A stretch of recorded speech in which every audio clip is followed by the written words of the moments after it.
بسم الله الرحمن الرحیم. السلام علیکم ډیر ویورز، ویلکم ټو مای چینل. زمونږ نننۍ ویډیو چې دا د چپټر نمبر 12 انګلیش کلاس 5 دا غي چپټر نمبر 12 دا غي چې کومه ورډ مینینګ دی یا د ټیست سره ریلیټډ کوم امپورټنت پوینټس دی یا ګرامر سیکشن دی هغه ټول چې دی هغه په دې ویډیو کې د چپټر نمبر 12 په دې ویډیو کې چې دی هغه موږ سټډي کوو. زمونږ سره اوسئ د ویډیو چې دی هغه تر اخره پورې وګورئ. زمونږ سره د چپټر نوم چې دی هغه څه شی دی؟ اور نیشنل انیمل. د چپټر نوم دی اور نیشنل انیمل. ټیک شو. نو په دې کې زموږ سره اور نیشنل انیمل چې دی هغه زموږ سره څه شی دی؟ مارخور دی.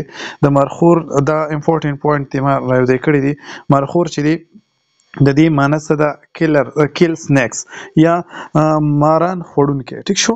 کیل سنیکس دا په انګلیش کې معنی شو یا په دغه کې چې دی نو دا زموږ سره د اردو معنی پښتو چې د هغه مار خوړونکی. ټیک شو.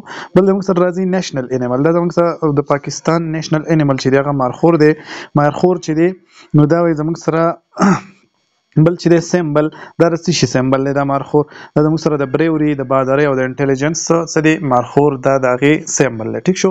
بل په پاکستان کې زموږ سره د دې څلور سپیشي دي.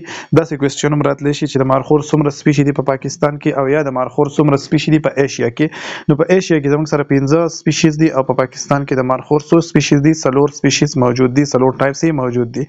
بل زموږ سره راځي چې د مارخور میل چې دی میل مارخور چې دی د هغې هانس چې دي ښکاري هغه به 63 انچي او د فیمیل چې دی هغه به 10 انچي اوږدې ښکاري. ټیک شو. د میل چې دی 63 انچي اوږدې ښکاري، د فیمیل چې دی هغه به 10 انچي اوږدې ښکاري به. ټیک شو. میل چې دی هغه به لایټ براونی په کلر کې او دغه چې دی فیمیل هغه به زموږ سره ریډ شي. ټیک شو. بل زموږ سره میل چې دی هغه به د 52 انچونو والا 73 انچو پورې به دومره اوږد به زموږ سره مارخوري میل. فیمیل چې دی هغه د دې په نسبت باندې ډیر وړوکی. ټیک شو. بل زموږ سره میل چې دی هغه به د 71 نه والا 240 پاونډ پورې د دې به ویټ. ټیک شو. وزن چې دی هغه به دومره د میل او فیمیل چې دی هغه د دې نه کم دی په بک کې نه دی ورکړی. لایف سپین لکه موږ وایو چې د مارخور عمر چې دی هغه به څومره نو د 12 نه والا 13 کال پورې 12-13 کال چې دی نو هغه زموږ سره د مارخور چې دی لایف سپین دی. نو دا زموږ سره څو امپورټنت کوېسچن څو د څه د مارخور په باره کې چې یاره موږ له راځي په بک د بک نه موږ راغستې دي نو هغه په کار ده چې موږ له راځي ځان سره نوٹ کړئ. ټیک شو. بل زموږ سره د ګرامر دغه راځي چې د ویک فارم اف ویل ناٹ اینڈ شل ناٹ نو هغه زموږ سره وونټ دی او شینټ دی. ټیک شو. دا زموږ سره ویک فارم دی یا دې ته موږ کانټریکټ فارم هم وایو. ټیک شو. کوم چې موږ په مینس کې کوم ورډز چې هغه موږ اومیټ کو یا موږ سکیپ کو او موږ په شارټ فارم کې ولیکو نو دې ته موږ څه شی ویک فارم ورته وایو یا ورته کانټریکټ فارم ورته هم وایو. ټیک شو. بل لکه موږ وایو چې شل ناٹ چې دی موږ شانټ لیکو، ویل ناٹ چې دا موږ وونټ لیکو، ویل ناٹ بیا دی، ویل ناٹ بیا دی. ټیک شو. نو دا زموږ سره دا شارټ فارم د څه شي د ویل ناٹ او د شل ناٹ چې دی د هغې شارټ فارم یا موږ ورته څه وایو په دې دغه کې دې لیکچر کې ورته موږ ویک فارم ورته ووایو. ټیک شو. نو دا د دې ویک فارم شو. بل زموږ سره راځي پای چارټ. پای چارټ چې دی دا زموږ سره انتهایی امپورټنټ دی. ټیک شو. انتهایی دا زموږ سره انتهایی امپورټنټ دی ځکه چې ما چې څومره ټیسټونه چې دي د 7 ډیویژن ټیسټونه ما په دې خپل چینل کې چې دغه ډسکرایب کړي دي نو په ټولو کې تقریبا په ټولو کې د پای چارټ په باره کې چې د کوېسچن راغلي دي نو پای چارټ چې دی هغه موږ له پکار دی چې موږ ډیر زیات ښه په صحیح په غور سره سټډي کړو. ټیک شو. پای چارټ وایي موږ ته ډسکرایب کړي ډیفرنٹ کیټیګریز اف سمثینګ ایز ا هول. کوم سیزونه چې موږ سره ټوټلی د هغې څه کیټیګریز یو سیز موږ سره ټوټلی د هغې کیټیګریز. ټیک شو. ټوټل یو سیز دی د هغې کیټیګریز یا د هغې فریکشن به موږ ته څوک ښیي هغه به موږ ته دا پای چارټ ښیي. لکه موږ ووایو انډینجر سپیشي ان پاکستان. انډینجر سپیشي چې دی یا په انیمل کې یا په پلانټ کې نو په انیمل کې چې دی زموږ سره انډینجر سپیشي دا دی یا د پلانټس لپاره موږ دا پورشن چې دی دغه چې دی د گرین پورشن چې دی دا موږ د پلانټ لپاره یوز کړی. ټیک شو. نو په دې کې څومره پیشز دي څومره پیشز په انډینجر دي یا موږ وایو چې کام او سنیل چې دی هغه څومره دي یا برډ څومره دي یا انیمل دا موږ په فریکشن کې دا موږ یو ګول دایره اخیستې ده په دې کې دا موږ تقسیم کړې ده چې کوم شیز په څومره فریکشن کې موږ سره انډینجر دی نو دا موږ دومره په دې دایره کې چې دی هغه ایکسپریس کړی دی نو دې ته موږ څه شوی دی ته موږ پای چارټ وایو. د پای چارټ په مطلب باندې چې دی نو هغه ځان پوه کړئ. ټیک شو. دا زموږ سره د ایگزام پوینټ اف ویو سره چې دی نو دا ډېر زیات امپورټنټ دی. بل زموږ سره راځي ورلډ مینینګ. ما تاسو ته ویلي چې ورلډ مینینګ چې دی هغه به هم زموږ سره راځي. نو elongated موږ اوږد ته وایو، لینتي ورته وایو، پریډیټر چې دی موږ انیمل کم چې زموږ سره ښکار کوي. ټیک شو. اسکیپ موږ تښتېدو ته وایو، رن اوی یا انډینجر چې دی موږ risk or endanger هغه سپیشي چې زموږ سره په ریسک کې یا زموږ سره په انډینجر یې په کم چې دی په نیر وخت کې چې هغه به ختميږي نو هغه ته موږ انډینجر سپیشي ورته موږ وایو ټیک شو. بل زموږ سره راځي د ورډ وذ جاین اذر ورډ پریز اور سنټنس هغه ته موږ جاین ورډ وایو دی ته موږ بل په پارټس اف سپیچ په لینګویج کې دی ته موږ کنجنکشن دا څه شي کنجنکشن ورته هم وایو ټیک شو. کوم ورډ چې زموږ سره جاین ټو ورډ ټو سنټنس یا ټو پریز نو هغه ته موږ جاینینګ ورډ یا ورته کنجنکشن وایو لکه په دې کې زموږ سره اند په دې کې بټ are because so دا ټول چې دی دا زموږ سره سدي دا زموږ سره joining word یا زموږ سره conjunction دی. اوس موږ له داسې کوېسچن راکړی چې did he come by bus or train په دې کې زموږ سره joining word کم یو دی نو په دې کې به موږ څه شی وایو چې are چې دی زموږ سره joining word یا به د دې are نه لاندې underline کړی به دا are او موږ ته به وایو چې یاره دا are چې دی دا زموږ سره څه شی دی نو موږ په کې ټیک option چې دی یا به conjunction کوو په کې هغې ته به نښه کوو که joining word نو هغې ته به نښه کوو دغسې کوېسچن چې دی د دې نه راتلی شي.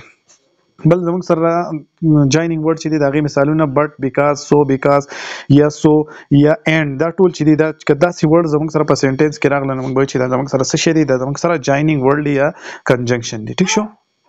بل زموږ سره راځي statement or simple sentence. statement چې دی وایي دا statement موږ پښتو کې دی ته موږ بیان وایو دا وایي زموږ سره simple sentence دی او دا موږ له انفارمیشن نه کوي یا نیګیټ کوي something ټیک شو. لکه question are used to ask different thing په دې کې statement کې چې دی نو موږ مختلف question یوز کوو چې هغه موږ له څه شي راکړي چې موږ د یو څیز په باره کې تپوس وکړو ټیک شو. نو statement چې دی هغه موږ وپېژندو موږ په دې ته په پښتو کې څه شی وایو په پښتو کې ورته بیان وایو. په دې کې موږ د چا نه تپوس هم کولی شو او چاته پکې یو خبره چې ده نو هغه هم کنوی کولی شو. لکه موږ وایو چې مرخور از نیشنل انیمل اف پاکستان نو دا هم زموږ سره یو سټیټمنټ شو. هی ویل نټ کلین د هاوس دا هم زموږ سره یو کوېسچن دا څه شو سټیټمنټ شو. یا هیز شي ریټن اباوټ د نیشنل برډ اف پاکستان نو دا هم زموږ سره سټیټمنټ شو خو کوېسچن شو ټیک شو question statement شو.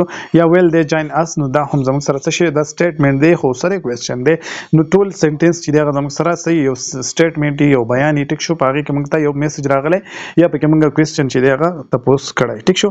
بل زموږ سره راځي پریزنټ کنټینیوس ټینس. پریزنټ کنټینیوس ټینس چې دی ایکسپریس انګوینګ ایکشن کم کارونه چې زموږ سره په وسني وخت کې په کم ټایم کې چې موږ لیکل کوو یا موږ یو کار نوٹ کوو په هغې کې کم کار چې دی هغه روان هغې ته موږ څه شی وایو هغې ته پریزنټ کنټینیوس ټینس ورته وایو ټیک شو. د هغې فارموله به څنګه د پریزنټ کنټینیوس ټینس چې اول به پکې زموږ سره سبجیکټ راځي بیا به ایس آر ایم چې دی دا به پکې هیلپینګ ورب چې دی دا به زموږ سره خامخا راځي. بل به زموږ سره ورب راځي پاست فارم اف ورب راځي د هغې سره به آی ان جي وي ورب او آی ان جي او په آخر کې به object راځي ټیک شو. په نیگیټیو سنټنس کې به زموږ سره سبجیکټ راځي ایز آر ایم به راځي او ناٹ به راځي ټیک شو. ډز ډو دا به پکې نه راځي ټیک شو. آی ان جي به راځي ټیک شو او first form of the verb with ing او پسې به څه شی راځي object پر راځي. په انټراګیټیو سنټنس کې به زموږ سره دا ایس آر ایم چې دی دا به مخکې راځي بیا به سبجیکټ بیا آی ان جي والا first form او بیا به object راځي ټیک شو. بل لکه اوس موږ فار ایگزامپل موږ وایو چې I am going to visit کالام tomorrow یا ناران tomorrow یا داسې په بل سنټنس داسې چې I am not going to دغه دپاره دا نیګیټیو سنټنس دپاره چې I am not going to visit ناران tomorrow ټیک شو. یا she is making cake for guest یا داسې کوېسچن چې راشي زموږ سره داسې سنټنس چې راشي نو دا به زموږ سره څه شي کنټینیوس ټینس په پریزنټ کنټینیوس ټینس په پریزنټ کنټینیوس ټینس دپاره تاسو د پهچان دپاره چې دی نو هغه په انګلیش کې چې دی دا ځان سره یاد ساتئ چې په دې کې ایز ایم آر به یوز شوی ټیک شو. ایز ایم آر چې یوز شوی نو دا به زموږ سره پریزنټ کنټینیوس او د فارم فست فارم اف ورب به د هغې سره به آی ان جي چې دا سنټنس تاسو سره راغی چې تپوس درنه وکړو چې دا کوم ټایپ سنټنس دی نو تاسو به څه وایئ چې دا زموږ سره پریزنټ کنټینیوس ټینس دی. دا زموږ سره د چپټر نمبر 12 د هغې ټوټل ګرامر سیکشن او ورډ مینینګ سیکشن او د هغې سره کوم امپورټنټ پوینټ چې هغه په دې کې موږ ډسکس کړو. په نیکسټ ویډیو کې به موږ چپټر نمبر 13 چې دی هغه به سټډي کوو. زموږ سره اوسئ د الله په امان.